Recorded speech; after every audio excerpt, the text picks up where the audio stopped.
ओम नमस्ते। भारत विकास परिषद की ओर से आयोजित होने वाले 7 दिवसीय अभिरुचि प्रशिक्षण शिविर में मैं भारतेंदु श्रीमाली आप सभी योग साधक एवं साधिकाओं का स्वागत एवं अभिनंदन करता हूं। साथ ही भारत विकास परिषद की पूरी टीम का आभार व्यक्त करता हूं कि उन्होंने मुझे इस प्रशिक्षण के लिए चुना और आप सबसे जुड़ने का मौका मुझे दिया। साथियों, अभी हम सब देख रहे हैं पूरा देश कोरोना महामारी से संघर्षरत है। वैसे तो कोरोना की कोई पर्टिकुलर दवाई औषधि अभी तक नहीं आई है, फिर भी लोग ठीक हो रहे हैं।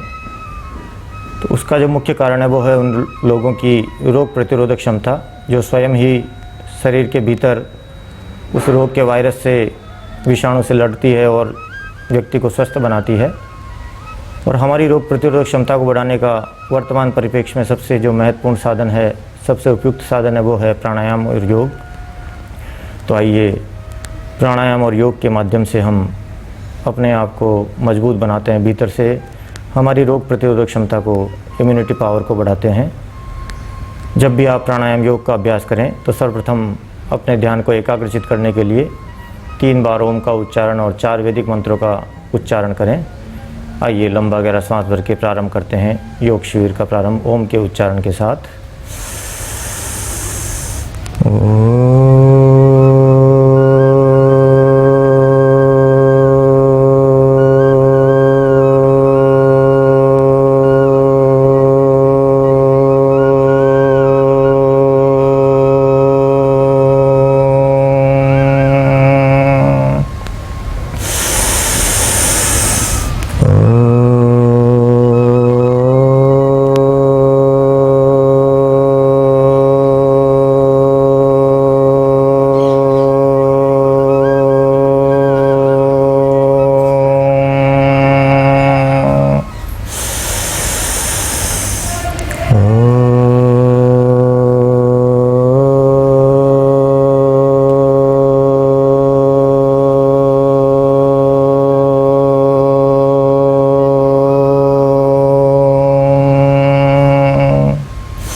भूर्भुवस्वः तत्सवितुर्वरेण्यं भर्गो देवस्य धीमहि धियो यो नः प्रचोदयात्।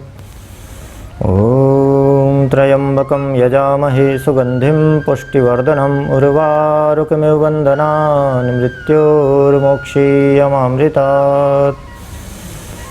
ॐ सहना भवतु सहनौ भुनक्तु सह वीर्यं करवावहै तेजस्विनावधीतमस्तु मा विद्विषावहै। ॐ असतो मा सद्गमय तमसो मा ज्योतिर्गमय मृत्योर्मामृतं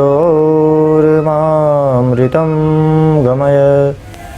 ओम शांति शांति शांति।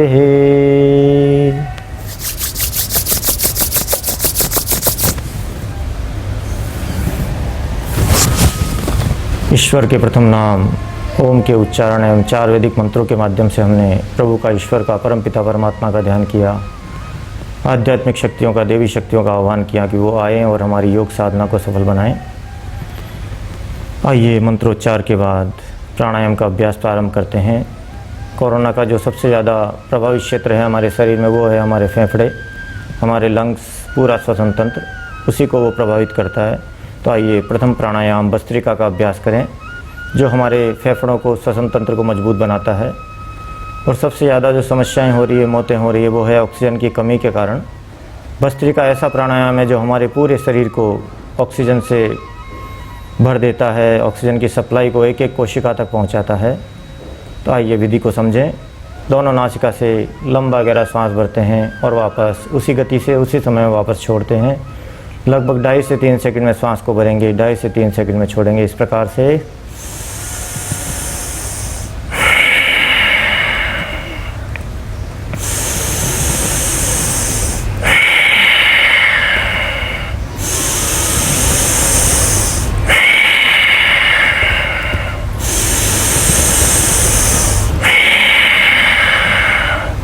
फेफड़ों से डायफ्राम तक वायु को पूरा भरते हैं और वापस छोड़ देते हैं उसी गति से। सामान्य व्यक्ति के लिए 2.5 से 3 सेकंड में सांस को भरना, 2.5 से 3 सेकंड में छोड़ना। जो दुर्बल हैं, हार्ट हाई बीपी के पेशेंट हैं या कोरोना रोग से त्रस्त हैं, उस समय को थोड़ा बढ़ाएंगे, लगभग 5 सेकंड में सांस को भरेंगे और 5 सेकंड में ही छोड़ेंगे। इस प्रकार से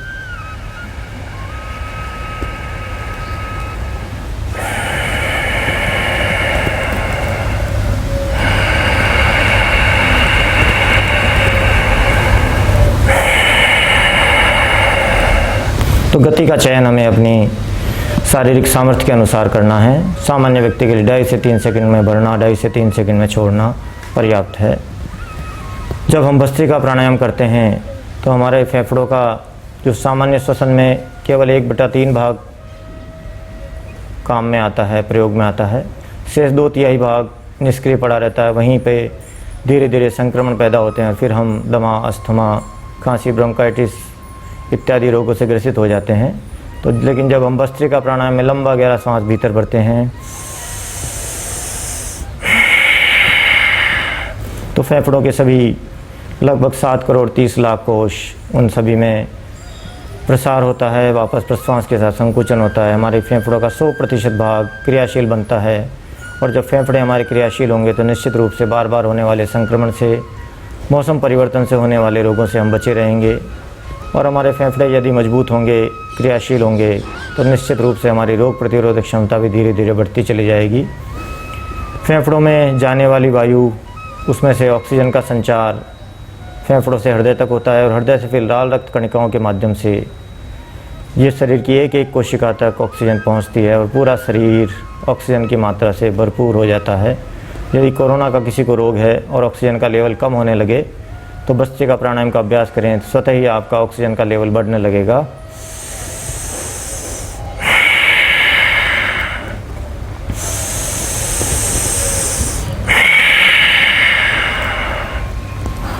ये था प्रथम प्राणायाम भस्त्रिका।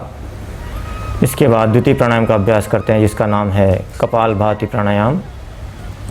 नाम से ही स्पष्ट है, कपाल का अर्थ होता है हमारा ललाट, हमारा चेहरा, और भाति का मतलब है ओज, तेज, प्रकाश, आभा। तो ऐसा प्राणायाम जो हमारे चेहरे पर, हमारे ललाट पर एक प्राकृतिक आभा उत्पन्न कर दे, एक चमक उत्पन्न कर दे, उसी का नाम है कपालभाति प्राणायाम। विधि को समझें।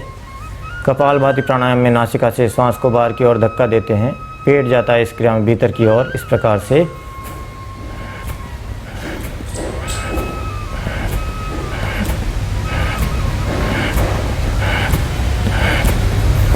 सांस की और पेट की गति बिल्कुल विपरीत। पेट को बिल्कुल ढीला छोड़ दें, सारा ध्यान हमारा सांसों को बाहर छोड़ने पर। विधि को समझने के लिए एक क्रिया मेरे साथ दोहराएं। अपना बायां हाथ पेट पर रखें, तर्जनी उंगली को मुंह के सामने रखें और ये मन में सोचें कि सामने एक मोमबत्ती है जिसे हमें बुझाना है। जलती मोमबत्ती को बुझाना है मुंह से फूंक मारकर। तो झटके के साथ जब हम फूंक मारते हैं मुंह से तो पेट हमारा भीतर की ओर जाता है। इसी मोमबत्ती को यदि हम नासिका से बुझाएंगे मुंह को बंद रखते हुए तो हमारी कपालभाति प्राणायाम की क्रिया आसानी से हो जाएगी। इस प्रकार से कुल मिलाकर सांस को जब हम बाहर छोड़ेंगे नासिका से तो पेट जाना चाहिए भीतर की ओर। पेट को बिल्कुल ढीला छोड़ेंगे। मध्यम गति के लिए 1 सेकंड में 1 स्ट्रोक पर्याप्त है। 1 मिनट में हो जाएंगे 60 और लगातार कम से कम समय है 5 मिनट। तो 5 मिनट कम से कम हमें कपालभाति प्राणायाम का अभ्यास प्रतिदिन करना है।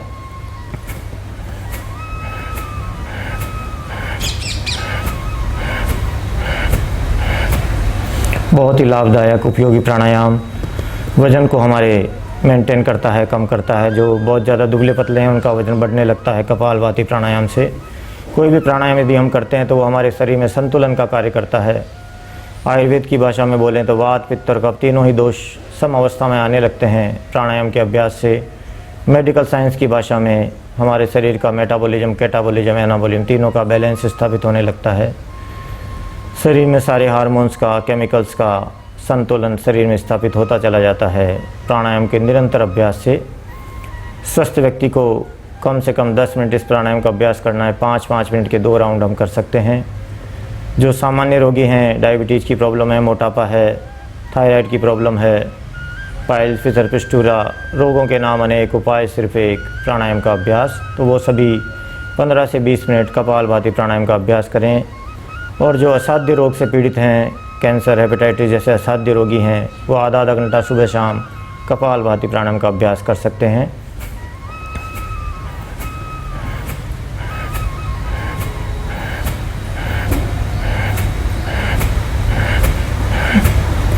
कपालभाति प्राणायाम का झटका आप महसूस करेंगे, गले तक आता है और भीतर के सभी सूक्ष्म अंग, किडनी, लीवर, पेनक्रियाज, आमाशय, पित्ताशय, हृदय, फेफड़े, सभी में एक गति उत्पन्न होती है और गति से उन सभी अंगों को शक्ति मिलती है। तो भीतर से सभी सूक्ष्म अंगों को हम शक्ति प्रदान कर रहे हैं कपालभाति प्राणायाम के माध्यम से।